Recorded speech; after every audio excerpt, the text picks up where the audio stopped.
Bismillahirrahmanirrahim. Qala Rasulullah sallallahu alaihi wasallam, man katama ilman aljamallahu yaumal qiyamati bilijamin minan nar. Wa fi riwayatin fi hadis Abi Dawud, man su'ila an ilmin fakatamahu aljamallahu yaumal qiyamati bilijamin minan nar. Barang siapa yang ditanya ilmu, dia menyimpannya, tidak mau menyampaikannya, kelak di yaumil kiamat orang ini akan diberi kendali oleh Allah Subhanahu wa taala dengan kendali-kendali neraka, api neraka. Jadi barang siapa yang punya ilmu, dia tidak mau mengajarkan kepada umat, kelak di akhirat orang ini akan dicampakkan ke neraka, kemudian mereka, kepala-kepala mereka akan diikat dengan bara-bara api.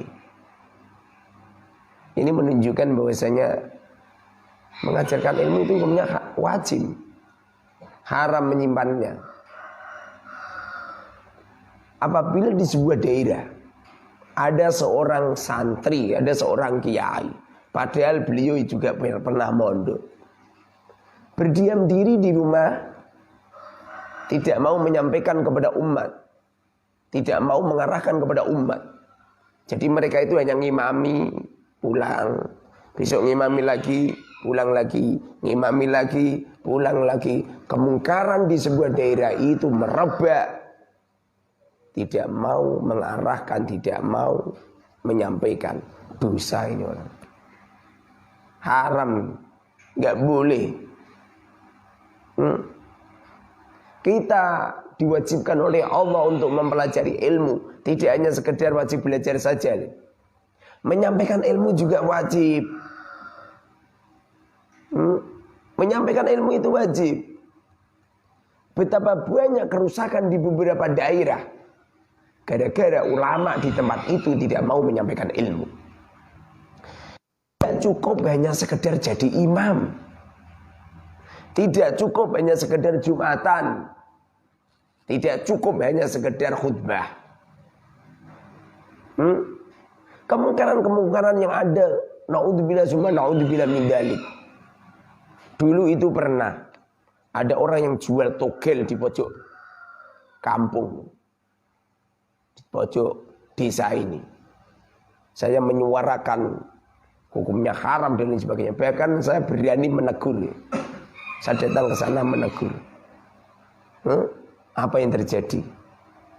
Dia membenci saya, mengancam saya dan lain sebagainya. Alhamdulillah, Allah ubri-abri itu. Suatu ketika malam hari setelah sholat tahajud, tak doain, ya Allah, ubri-abri tempat itu. Karena sudah saya ingatkan, nggak mau dia. Dilalah kersane Gusti Allah. Pelakunya melakukan perbuatan yang diharamkan oleh Allah. Kemudian Allah ngobrak-ngabrik mereka dengan cara Allah datangkan polisi, karena mereka melakukan perbuatan zina. Perbuatan zina kepada pacar kekasihnya yang punya anak ini enggak terima. Pada akhirnya mereka menjadi DPO. Diobrak-abrik Gusti Allah. Hancur berkeping-keping, hilang sirna, bahkan mereka tidak berani pulang. Makanya udah diingatkan nggak mau. Ya alhamdulillah terima, ya Allah beri ngono tok. Makanya ini hukumnya wajib ini. Beberapa daerah yang di daerah itu ada orang yang jual togel, ada orang yang jual nomor, ada orang yang jual bir. Bahkan di sebuah daerah ada tempat-tempat karaoke, tapi ulama di daerah itu jublek, tidak mau melakukan amar ma'ruf nahi munkar. Maka di saat kemungkaran itu didiamkan, Allah Subhanahu wa taala akan menurunkan bencana di daerah itu. Bencana yang paling bahaya yaitu keimanan di daerah itu dimatikan oleh Allah Subhanahu wa taala.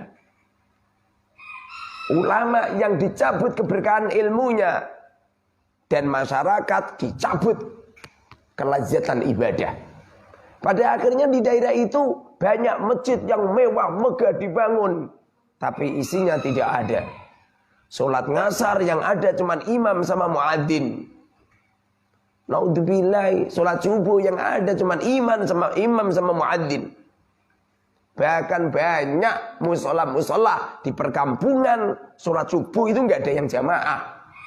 Imamnya nggak ada, makmumnya nggak ada. Naudzubillah. Kamu kira musola ini yang jamaah banyak? Ini jadi mata jauh semua. Ini subhanallah, naudzubillah. Satu kampung ini yang jamaah ini Ustaz Amir tok. Naudzubillah ini. Ibu-ibu cuma gitu, itu cuma di Korea cuman. Naudzubillah sama Mbah Ngatemi. Itu kemungkaran yang merebak di sebuah daerah yang saat ini didiamkan. Man katama ilman aljamallahu bilijamin minan nar, aljamallahu yaumal qiyamah bilijamin minan nar. Barang siapa mereka alim, barang siapa yang punya ilmu, kemudian mereka mengumpatkan ilmu itu, tidak mau menyampaikan kepada umat, tidak mau amar ma'ruf nahi munkar, tidak mau mengenalkan ilmu-ilmu kepada umat di tengah-tengah kemaksiatan merajalela, aljamallahu yaumal qiyamah bilijamin minan nar. Allah akan mengadab kiai-kiai itu. Makanya Rasulullah pernah bersabda, kelak di yaumil kiamat banyak kiai-kiai itu ususnya brodol. Banyak kiai-kiai itu ususnya dikeluarkan oleh Allah dari tempatnya. Mereka meraung-raung, bau mereka busuk. Mereka berputar-putar saking menahan sakitnya. Menangis, meronta, tidak ditolong sama Allah Subhanahu wa taala. Bau mereka menyengat, nyampe-nyampe ahli neraka itu berdatangan.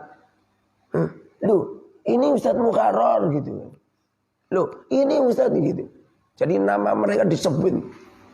Loh, bukankah engkau adalah seorang kiai? Bukankah engkau adalah seorang guru agama? Kenapa bisa seperti ini? Apa kata mereka? Benar, aku adalah kiai, aku adalah pengasuh pondok. Saya dikaruniai oleh Allah ilmu, namun aku tidak diberi keberkahan ilmu, tidak diberi kemanfaatan ilmu. Punya ilmu tidak dimanfaatkan, punya ilmu tidak diamalkan, punya ilmu tidak disampaikan kepada umat. Kelak di akhirat orang-orang ini usus-usus mereka dari perutnya dikeluarkan oleh Allah Subhanahu wa taala. Mereka meraung-raung menangis dengan sakitnya adabnya Allah Subhanahu wa taala. Dengerin ini. Paham kan? Kamu pulang dari pondok, wajib hukumnya menyampaikan ilmu kepada umat. Wajib hukumnya santri-santri Al-Mubarak pulang dari tempat ini menyampaikan ilmu kepada umat. Hukumnya haram menyimpan ilmu, hukumnya haram berdiam diri. Dirikan masjid-masjid taklim, dirikan pondok-pondok pesantren. Di mana saat mereka-mereka yang benci dengan orang-orang yang mendirikan pondok pesantren? Di mana mereka-mereka yang benci dengan berdirinya rumah-rumah tahfidz? Di mana orang-orang yang benci dengan orang kaya yang mendirikan pondok pesantren? Alhamdulillah, orang-orang kaya itu mendirikan pondok pesantren. Bagaimana jika Allah Subhanahu wa taala membalik mereka? Orang-orang kaya malah gawe tempat-tempat karaoke. Dengerin itu. Letak hasud itu diletakkan oleh Allah di hatinya orang-orang alim. Letak hasud itu diletakkan oleh Allah di hatinya orang-orang kaya. Dengerin. Alhamdulillah tetangga kita punya rumah-rumah tahfidz. Alhamdulillah. Tetangga kita enggak ngalim membuat pondok. Alhamdulillah. Harus bersyukur. Bagaimana jika orang-orang itu membuat tempat-tempat diskotik, tempat-tempat haram? Menjadi musibah. Semoga saja kita ini diberkahi oleh Allah Subhanahu wa taala, mau menyampaikan ilmu kepada umat, mau mengingatkan umat. Jangan sampai Allah Subhanahu wa taala membalik daerah-daerah itu. Masjidnya seperti kuburan. Kuburannya seperti masjid.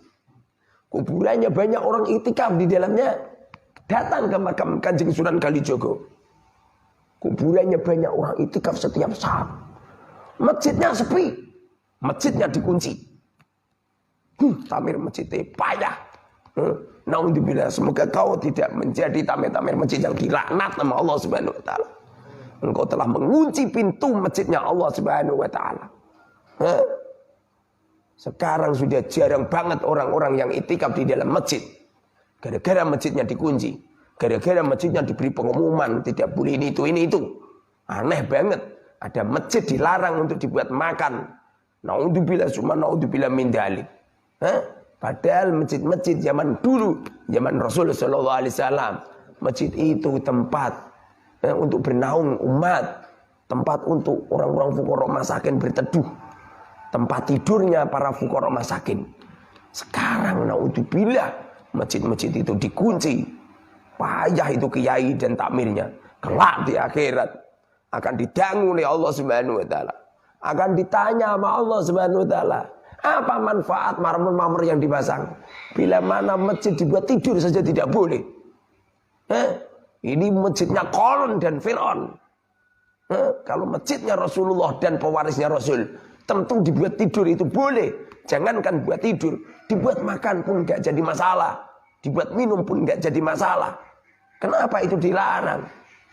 Semoga saja kita ini tidak menjadi ulama-ulama yang dilanat sama Allah Subhanahu wa taala. Amin amin ya rabbal alamin. Alhamdulillahil alamin. Allahumma shalli wa barik ala sayyidina Muhammad wa ala sayyidina Muhammad.